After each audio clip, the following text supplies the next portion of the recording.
Bonjour et bienvenue sur la prière. J'espère que votre semaine a été magnifique et que vous avez expérimenté les bienfaits du Très-Haut. Ce dimanche, j'aimerais partager avec vous un thème que j'ai intitulé « La bénédiction fait la différence ». La bénédiction fait la différence. C'est quoi la bénédiction de Dieu? Comment elle se manifeste? Pour plusieurs d'entre nous, lors de nos moments de prière, le Seigneur bénis-moi, Seigneur bénis-moi. Mais c'est quoi la bénédiction de l'Éternel? Dans le livre de Proverbes, au chapitre 10, verset 22, la Bible déclare que c'est la bénédiction de l'Éternel qui enrichit. Il ne la fait suivre d'aucun chagrin. Ce qui vous distingue dans la vie, ce n'est pas votre éducation, votre milieu familial ou vos connexions. C'est la bénédiction de l'Éternel. La bénédiction de l'Éternel est une force spirituelle qui produit des résultats indéniables. C'est la vérité pour le succès, la fécondité, l'augmentation. Et en tant qu'enfant de Dieu, vous portez cette bénédiction en vous. Dans le Psaume 1, verset 3, donne une description de celui qui est béni par l'Éternel. Il dit, il est comme un arbre planté près d'un cours d'eau, qui donne son fruit à sa saison, et dont le feuillage ne flétrit point, et tout ce qu'il fait lui réussit. C'est ça la bénédiction de l'Éternel. Gloire à Dieu.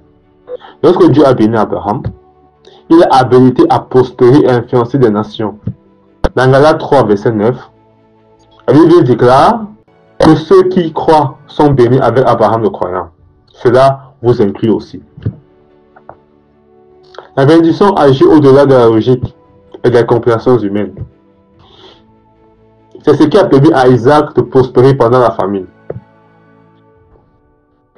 Genèse 26, versets 12 à 14 nous dit, Isaac s'aima dans ce pays et recueillit cette même année le centuple car l'Éternel le bénit. Cet homme devient riche, il parle d'Isaac bien sûr, et alla s'enrichissant de plus en plus, jusqu'à ce qu'il devient fort riche. Il avait des troupeaux, des menus de bétail, un grand nombre de serviteurs, ainsi que et aussi les Philistins lui portaient envie. C'est magnifique. Gloire à Dieu, gloire à Dieu, gloire à Dieu. C'est également cette bénédiction qui a permis à Jacob de l'emporter sur Laban, malgré la tricherie de ce dernier. Vous pouvez retrouver ce passage dans Genèse 29, versets 21 à 31, et dans Genèse 30, versets 25 à 43. Comme c'est magnifique de partager la bénédiction de l'Éternel. C'était la bénédiction qui a permis à un esclave comme Joseph de devenir premier ministre en Égypte. La bénédiction ne dépend pas des conditions favorables. Ça ne dépend pas des conditions favorables, elle crée des conditions favorables. Elle vous permet de réussir malgré l'opposition et les adversités, et de briller dans les endroits les plus sombres. C'est votre vie maintenant. En tant qu'enfant de Dieu, vous êtes déjà béni de toute bénédiction spirituelle dans les lieux célestes en Jésus-Christ. Éphésiens 1, verset 3. Marchez dans cette conscience que vous êtes le béni de l'Éternel. Reconnaissez-le, déclarez-le. Chaque matin, déclarez que je suis béni de l'Éternel. Déclarez, dites que Seigneur, je demande ta bénédiction pour ma vie, au nom de Jésus. Déclarez de temps en temps que vous êtes le béni de l'Éternel. La bénédiction n'est pas une idée vague, elle est tangible.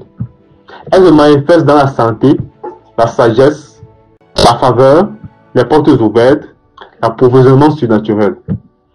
Elle attire l'aide et les provisions et la promotion. Ouais, la promotion vient de l'Éternel. C'est une bénédiction.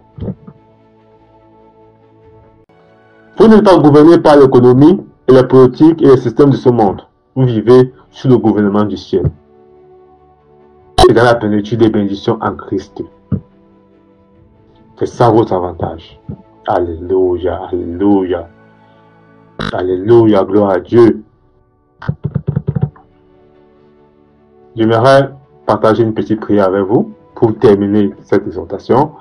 Cher Père, merci de m'avoir béni de toutes les bénédictions spirituelles dans les lieux célestes en Jésus-Christ. La bénédiction est mon avantage, produisant croissance, santé, sagesse, faveur divine. Je fonctionne dans cet avantage surnaturel et je marche dans la prospérité.